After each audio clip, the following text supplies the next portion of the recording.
అంశాలను బోధిస్తూ ఉన్నాయి. మొట్టమొదటిది ప్రభువే జీవాహారము.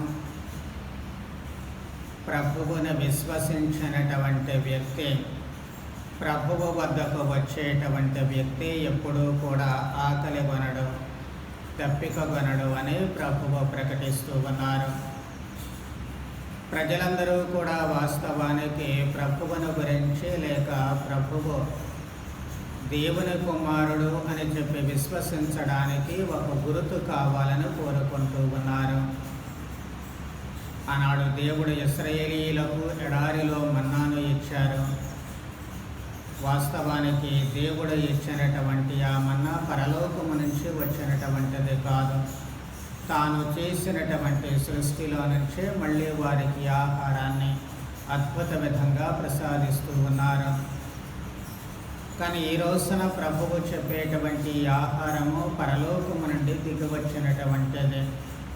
జీవాన్ని ఇవ్వడానికి ప్రభువు ఇచ్చేటువంటి ఆహారము ప్రభువు తన శరీర రక్తాలే అని అంతర్గతంగా తెలియజేస్తూ ఉన్నారు. నా యొద్దకు వస్తే వాళ్లకు ఆకలి ఉండదు, నన్ను విశ్వసిస్తే వారికి దాహం ఉండదు అని ప్రభువు అంటూ ఉన్నారు. చాలాసార్లు మన వాళ్ళు కూడా అనుకుంటూ ఉంటారు, తమకు ఇష్టమైనటువంటి వాళ్ళ దగ్గర ఉన్నట్లయితే ఆకలి దప్పులు ఉండవు అని చెప్పి వాళ్ళు పొంగిపోతూ ఉంటారు. బహుశా ఇది వాస్తవమే కావచ్చు. అందుకే ప్రభువు ఆ మాట అంటూ ఉన్నారు, తన దగ్గరకు వస్తే ఆకలి ఉండదు, తన దగ్గరకు వస్తే దప్పిక ఉండదు. ఇది రుజువు చేయబడుతుంది తాబోరు పర్వతము మీద. ప్రభువు తన దివ్యమంగళ రూపాన్ని తన శిష్యులకు ప్రదర్శించినప్పుడు రాయప్ప గారు చెప్పిన మాటలు మనం జ్ఞాపకం చేసుకున్నట్లయితే, ప్రభు మనం ఇక్కడ ఉండటం మంచిదే, మీకు, మోషేకు, ఏలియాకు 3 పర్ణశాలలు నిర్మిస్తామని చెప్పాయని అంటూ ఉన్నాడు. తమ భోజనాల సంగతి పట్టించుకోవడం లేదు. చివరకు తాముండడానికి కూడా మరో పర్ణశాల నిర్మిస్తామని చెప్పి అడగడం లేదు. ఏమీ అవసరం లేదు. వాళ్ళు అక్కడ నుంచి కదలకుండా ఉంటే చాలు. వాళ్ళు కదలకుండా ఉండడానికి వాళ్ళకి నివాసాన్ని ఏర్పాటు చేస్తాను అంటున్నాడే కానీ తమ కోసమో కాదు. అంటే ప్రభుని సన్నిధిలో ఉన్నట్లయితే మనకు అవసరమైనటువంటిది ఏదీ లేదు అనేటువంటి భావము చాలా స్పష్టంగా కనిపిస్తూ ఉంటుంది. అందుకే ప్రభు అంటూ ఉన్నారు, నేనే జీవాహారాన్ని, నా దగ్గరకు వస్తే ఆకలి ఉండదు, దప్పిక ఉండదు అని చెప్పి స్పష్టం చేస్తూ ఉన్నారు. ఇది వాస్తవానికి అనుభవములో తప్ప మాటల్లో తెలిసేటువంటిది కాదు, అర్థమయ్యేటువంటిది కాదు. ప్రభువు చెప్పిన ఈ మాటలు చివరిలో ఇది నా శరీరము భుజించండి, ఇది నా రక్తము పానము చేయండి అన్నప్పుడు కానీ అవి స్పష్టంగా అర్థం కావడానికి అవకాశం లేదు.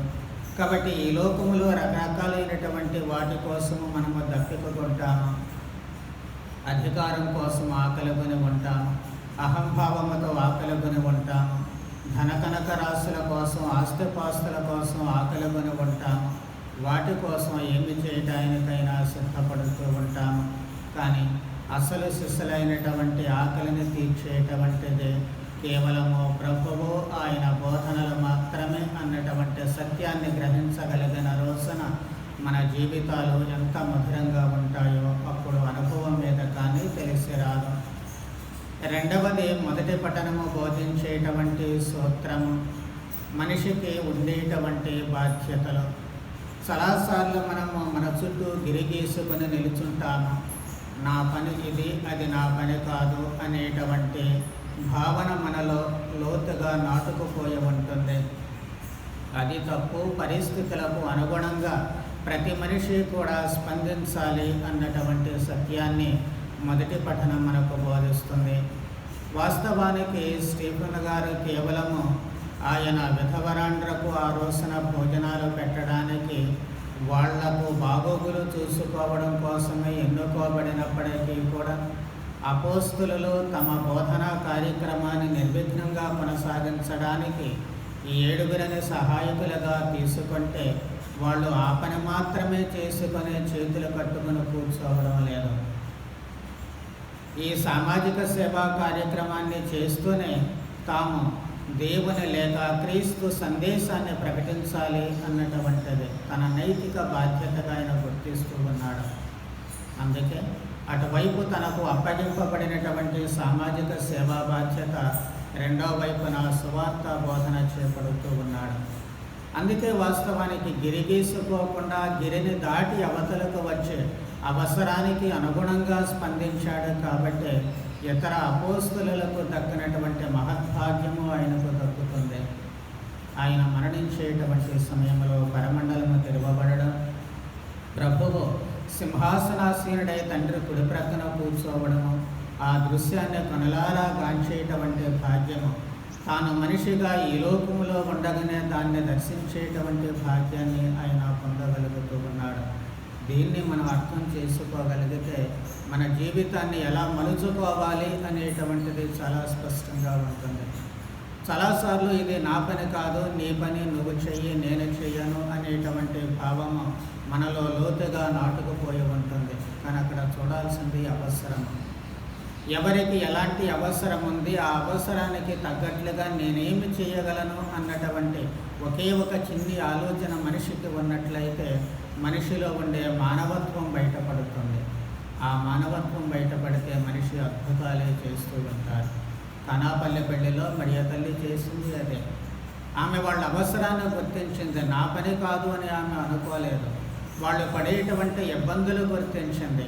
తనకు చేత కాకపోయినా స్పందించి తన కుమారుడు కూడా స్పందించేటట్లు చేయగలిగి తద్వారా వారి బాధను, వారిని కష్టాల నుంచి గట్టెక్కేటట్లు చేస్తూ ఉంటుంది. ఈ సూత్రము ఖచ్చితంగా అందరము కూడా పాటించాల్సినటువంటి అవసరం ఉంది. మరీ ముఖ్యంగా ఈ రోజుల్లో మన చుట్టూ ఎన్నో అవసరాలు, ప్రజలు ఇబ్బందులు పడుతూ ఉన్నారు. ఎన్నో విధాలుగా ఇప్పుడున్నటువంటి ఈ కఠిన పరిస్థితులలో, కరోనా వైరస్ విజృంభించినటువంటి వేళలలో చాలామంది చాలా రకాలుగా ఇబ్బందులు పడుతూ ఉన్నారు. కానీ ఇది మన పని కాదులే, గవర్నమెంట్ చేస్తుందో లేకపోతే ఇంకా ఇతర సంస్థలు చేస్తాయో అని చెప్పి మనం చేతులు ముడుచుకొని కూర్చుంటే అది మానవత్వము అని ఎప్పుడూ కూడా అనిపించుకోరు. మనస్సు ప్రభావితం కావాలి, అవసరాలను గుర్తించాలి. ఏ అవసరములో మనము ఎంతవరకు ఏమి చేయగలము అని ప్రతి మనిషి ఆలోచించడం మొదలుపెట్టినప్పుడు ఎలాంటి విపత్కర పరిస్థితులనైనా ఎదుర్కొని అందరూ కూడా ప్రశాంతంగా జీవించడానికి, మళ్ళీ సాధారణ జీవనాన్ని పొందేటువంటి అవకాశము పొందడానికి అవకాశం కలుగుతూ ఉంటుంది. కాబట్టి ఈనాటి దివ్య పూజలో పాల్గొనేటువంటి మనమంతా కూడా ఒకటి, ప్రభువు చెంతకు చేరడము, ఆ ప్రభువు సన్నిధిలో ఉండేటువంటి ఆ దివ్యానుభూతిని పొందడము, తద్వారా పరిస్థితులకు అనుగుణంగా స్పందించేటువంటి మంచి మనస్సును, మానవత్వాన్ని మనందరికీ ప్రసాదించమని ప్రార్థన చేద్దాం. పిత, పుత్ర, పవిత్ర ఆత్మ నామమున.